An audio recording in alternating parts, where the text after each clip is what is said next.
That is, here is a potentially more challenging issue for the proponent of the psychological continuity theory to address. Imagine that you are confronted with let's call it the body duplicator. What it's going to do is make a perfect, so to speak, 3D carbon copy of your body. You will get inside the machine, slide right in, you'll hear a whirring sound, and then it will make a perfect 3D carbon copy of your whole body, cell for cell duplicate.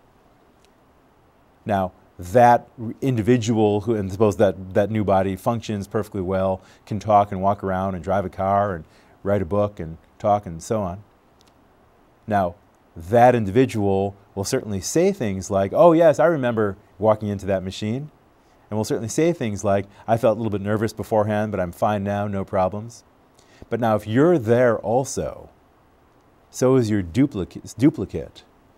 Which one is you and why? Because after all, it looks like both can form memory links to the self that walked in to the machine earlier in the day. On the psychological continuity theory, it would seem that both count as you. Again, that's a restatement of the puzzle that we had before. But now let me put a little bit more pressure on the theory. If you are a true proponent of the psychological continuity theory, it sure seems like you should be willing to do the following. Step into the machine knowing that after the perfect duplicate has been made, the body that steps into the machine will be destroyed, will be incinerated, for example. Now the result will be there will be a body produced after the incineration occurs. There will also be a pile of ashes that results from the incineration. The new body that walks around will, suppose your name is George, will call himself George and say, oh, I remember walking into that machine. I was a little bit scared, but I'm okay now. And George goes off and does the things that George normally does, or the person named George, rather, goes off and does the things that George normally does. Suppose he's married, suppose he has children, and no one knows what has happened. Then George's spouse, George's children might think, oh, here's Dad or my husband or whatever. Again, no problem. But think about whether you would be willing to go into that incinerator machine. Again, the story is your cells will be the basis of a blueprint, which will then be used to construct a 3D perfect copy of you and your body. The body that steps into that machine or slides into that machine will be incinerated.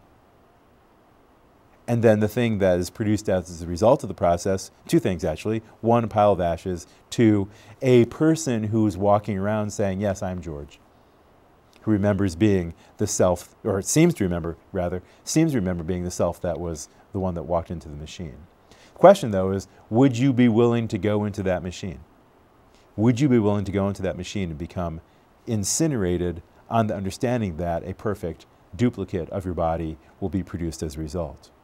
If you are shaky about it, feel a little bit of trepidation about it, it might be because you're afraid of the high intensity heat that will result from being incinerated. Don't worry, the machine will produce a gas that will cause you to be knocked unconscious before it incinerates your body. So that's something you should set aside. You won't feel any pain. The question is, will you wake up after the incineration, or will someone else? My experience is that most people who confront this thought experiment will say, no, I will be caused to die. There won't be any me, furthermore, that will survive that event. There will be someone else who is a duplicate of me, who is perfect, who may be able to fool everybody, but who's really an imposter. I'm dead. There's no self named George left, or whatever your name might happen to be. No such person left. There's just, it might just be nevertheless that the whole world is fooled into thinking that there is. So what I want you to do is you assess, and notice that this is a form of self-examination. When you assess the adequacy of John Locke's theory of personal identity over time, one way to do so is to ask yourself, would you go into the body duplicator? Because if you are a devout Lockean, so to speak, you should not have any problems doing so. The result will be someone who certainly seems to have genuine memories of the self that occurred before, and it's not clear why Locke would have any problems with saying that it has not just apparent but genuine memories. But if so, if you're at all scared about doing so, then that suggests that you don't actually believe the Lockean theory.